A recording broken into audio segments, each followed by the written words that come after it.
अबे धनिये, गिटार बजाना सीख गया कि नहीं सीखा? अरे कहाँ पुदीने, उसको बजाने में ना ये उंगलियां इतनी दर्द करती है ना यार। भाई मुझसे तो ना बजता ये गिटार विटार। अबे अगर गिटार नहीं बजा पाएगा तो मोनिका को इम्प्रेस कैसे करेगा तू? अबे चुप हो जा पुदीने, मोनिका इधर ही आ रही है। हाय धनिया।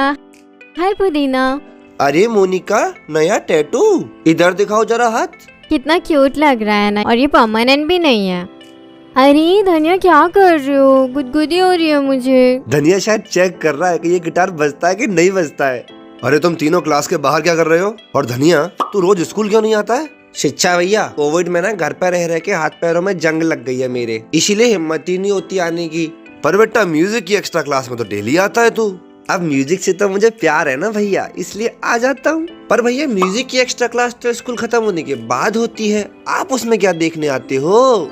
मैं लेट हो रहा हूँ धनिया क्लास के लिए, बाद में बात करते हैं, बाय। एक बार एक इंजीनियर, एक डॉक्टर, एक पुलिस वाला और एक नेता आपस में बैठकर ये डिस्कस कर रहे थे कि आखिर ऊपर की कमाई किसकी ज्यादा होती होगी। तब इंजीनियर बोलता है कि देखो भैया, अगर मेरे पास 1 करोड़ रुपए का प्रोजेक्ट आता है ना, तो 10 लाख तो मेरी जेब में सीधे सीधे चले जाते, तो सबसे ज्यादा पैसा तो मैं कमाता हूँ। अजी घंटा ज्यादा पैसा कमाते हो। मेरे पास अगर कोई मरीज आता है ना, तो उसको 50 रुपए की दवा में 500 रुपए में देता हूँ, और ऐसे 100 मरीज आते एक दिन में मेरे पास। सबसे ज्यादा पैसा मैं कमाता हूँ।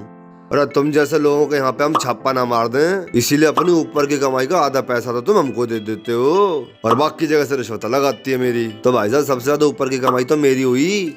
अरे आप सबका हो गया हो तो एक बात सुन लीजिए, आप तीनों इस महीने जितना भी कमाए हैं उसका आधा हिस्सा शाम तक बंगले पे भेज दीजिएगा, नहीं तो कल तक डॉक्टर साहब और इंजीनियर साहब का कर देंगे लाइसेंस कैंसिल, और थानेदार जी आपका कर देंगे ट्रांसफर चंबल की घाटी में। समझ गए ना? अभी भी किसी को जानना है क्या ऊपर का कौन सबसे ज्यादा कमाता है?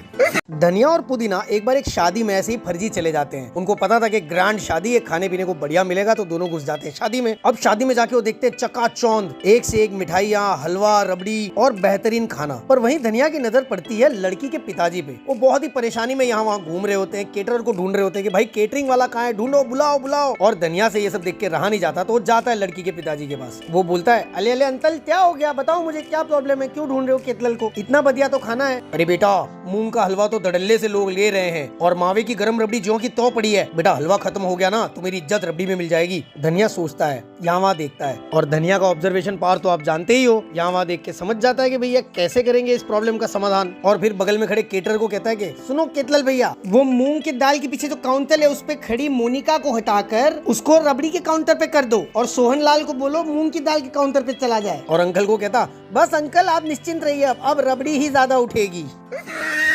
एक बार एक लालची सेठ की सोने की अशर्फियों से भरी पोटली कहीं गिर जाती है, तो वो सब जगह ऐलान करवा देता है कि जो कोई उसकी पोटली ढूंढ कर लाएगा वह उसको सोने की 10 अशर्फियां देगा। किस्मत से धनिया को वो पोटली मिल जाती है, तो धनिया तुरंत पोटली को लेकर सेठ के पास पहुंच जाता है और अपना इनाम मांगता है। पोटली हाथ में आते ही सेठ के तो तेवर बदल जाते हैं, और वो बोलता है, अरे धनिया, जब ये पोटली गिरी थी ना, इसमें 20 अशरफियां थी सोने की, और अब इसमें सिर्फ 10 हैं। इसका मतलब है तूने अपनी 10 अशरफियां तो पहले ही निकालनी हैं। चल भाग यहाँ से। सेठ जैसे ही धनिया को भगाता है, धनिया सीधा जाता है बादशाह अकबर के दरबार में, और बादशाह को सारी कहानी सुना देता है। इसके बाद सेठ को भी दरबार में हाजिर किया जाता है, और तब बादशाह अकबर उससे पूछते हैं, क्या तुम्हारी पोटली में पक्का 20 अशरफियां ही थी?